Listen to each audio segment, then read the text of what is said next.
So, lads, Caitlin Clark's time interview and all the subsequent posts were for absolutely nothing. They're for absolutely nothing. Because we've seen it. We've seen what happened, obviously, post-2021 with Paige Bueckers. When she gave that speech, and obviously, since then, she's kind of been beloved. But I stand by this. There is nobody... The league... I don't believe anyone in this league cares about what Caitlin Clark does or what she will do or say. She's not in the club, so she's out. But anyway, before we get on to that, if you guys are new to the channel, subscribe. We're trying to hit 40,050 subscribers by the end of the day. So, the Washington Mystics owner has undone everything Caitlin Clark tried to do. She basically released a Time article, and she tried to put out the fire. And look, she knows she was getting cheap shotted. She knows she was getting hacked. She knows the referees were out for her. Like, she knows that. But the reality is that she also is smart enough to know, if I throw gas on the fire, it's not going to be good for anyone. It's not going to be good for me. It's not going to be good for my teammates. It's not going to be good for everyone in the league. Caitlin Clark knows the bigger the league is, the bigger she gets, the bigger the league gets, the better it is for everybody, herself included, because she has idolized these WNBA players. That's her dream, was to play in the league. She's idolized these people. And if you guys saw a lot of the people that she idolized, by the end of the season, especially we saw during All-Star break, a lot of these players were like, okay, yeah, we actually, you know what? Yeah, we actually do like Caitlin. Like, you're seeing it with like Diana Taurasi. Diana Taurasi, they joke about her and they're like, she is 100% a Sue Bird mixed with Diana Taurasi. How much in person you see Sue Bird, Diana Taurasi, how much they embrace Caitlin. Even though on the floor, Taurasi still Taurasi. Off the floor, you're seeing that type of stuff. But the WNBA media, and in my opinion, the WNBA media is controlled by one person. And her name starts with A and she has an apostrophe as before the last two letters. I genuinely think that this is all for A'ja Wilson to get everything. So A'ja Wilson wins unanimous MVP. No issue. No issue at all. Like, look, if I had a vote, would I have voted for A'ja? Probably. Like, obviously, I don't have a vote. I think at the end of the season, I would have voted for A'ja. But I would have said it was really close. It would have been tough for me to choose between A'ja and Fee Collier. And because of the narrative, she had to be unanimous. No, people did not want to be the one voter not giving her unanimous MVP. They were fine being the one voter not voting for Caitlin Clark. And if you, like, if you're being honest about that, like, there's as much of it, she should have been unanimous. It should have been obvious.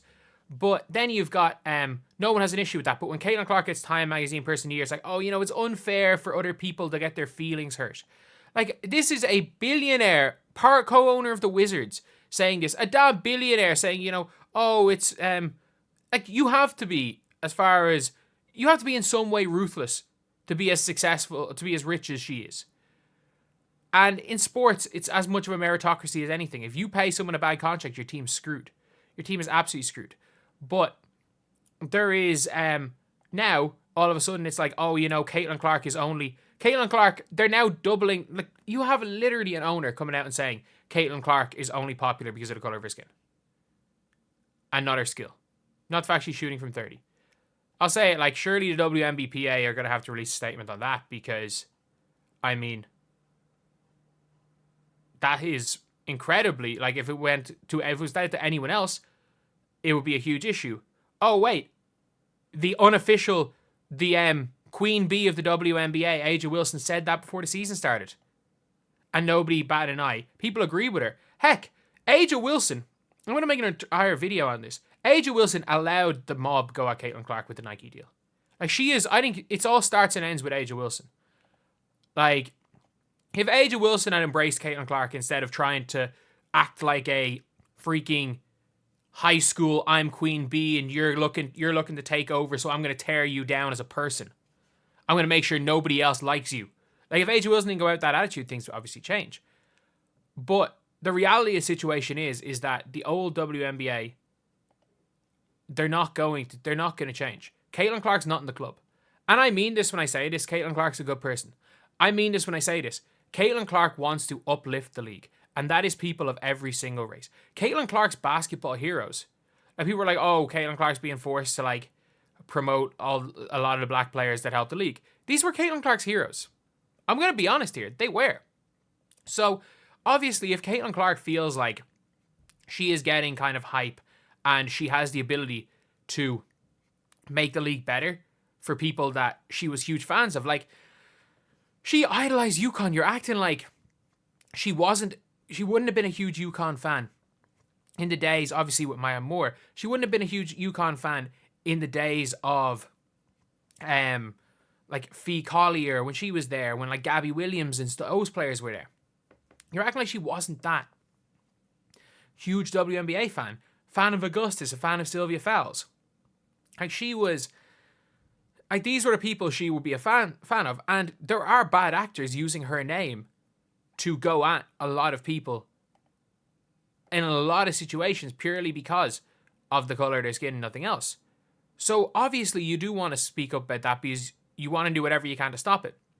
But the reality of this situation is that all that Caitlin Clark has done right now is made a lot of the people that the bad actors that were doing stuff in her name now turn on her. But when they're saying stuff in her name, the narrative is Caitlin needs to speak up, Caitlin needs to speak up, Caitlin needs to speak up. Now that they're attacking Caitlin, but yet the old legacy WNBA media, the old WNBA, even owners are still going at Caitlin, are still saying ridiculous stuff about Caitlin. Can the same people saying that she needs to speak up, can they be the ones to speak up themselves? Because now that same hate is being targeted at her by that same group of people. That same hate is being targeted at her. That group of people that targeted hate at other people in her name, which she did not approve, she did not want, she said it multiple times. And yes, like, you don't want to have to deal with that, obviously. But now, when those same people are now directing their hate solely towards Caitlin Clark because she tried to defend you guys, can one person in the league speak up? Can one person in the league speak up? No, you've got an owner in the league still trying to say that Caitlin Clark is,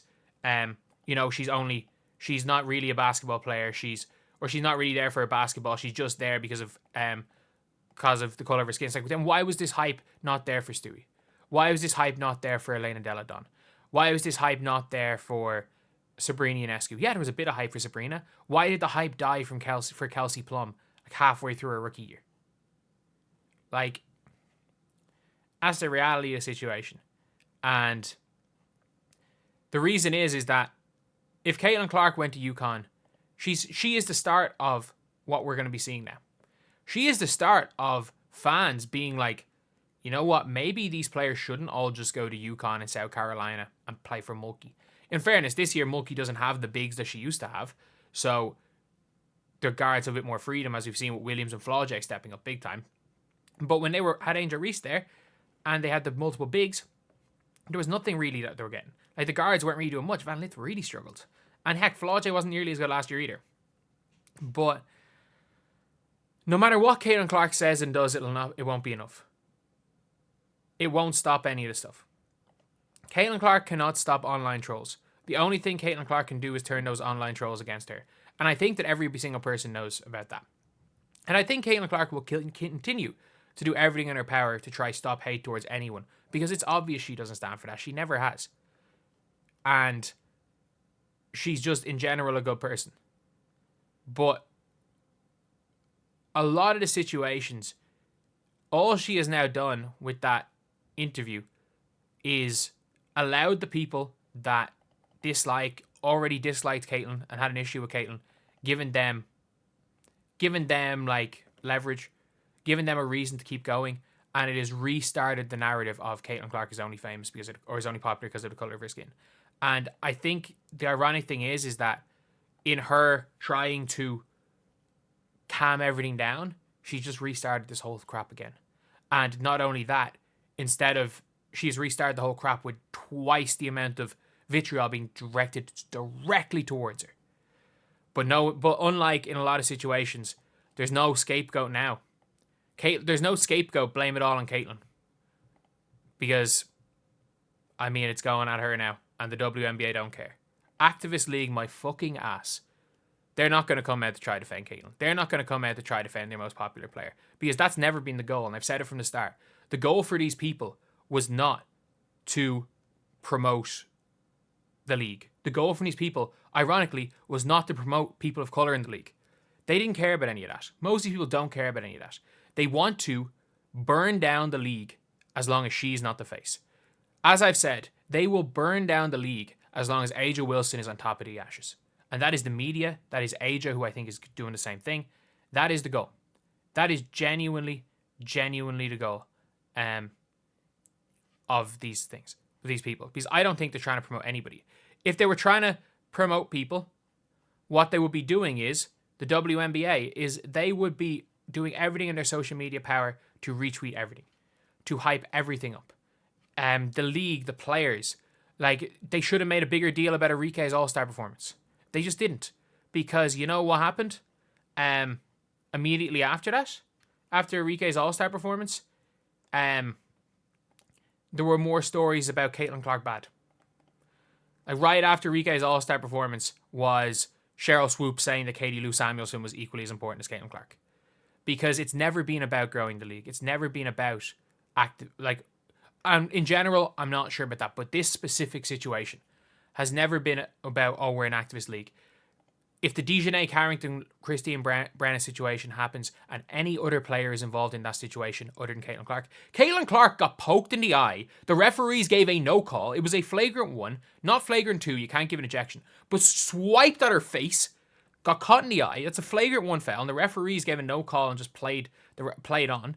And somehow Caitlin Clark is the problem because she got poked in the eye.